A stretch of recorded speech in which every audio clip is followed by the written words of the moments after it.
Explain the D'Alembert's ratio test. D'Alembert's ratio test is a test which checks for the convergence or divergence of a series. Let's understand this test with the help of an example.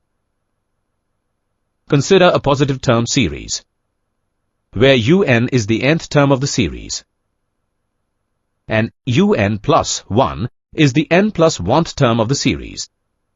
Now with n tending to infinity, let the ratio of the n plus 1th term to the nth term be equal to lambda.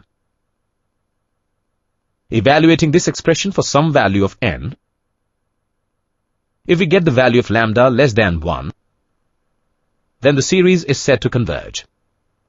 And if we get the value of lambda greater than 1, then the series is said to diverge. D'Alembert's ratio test is a test which checks for the convergence or divergence of a series.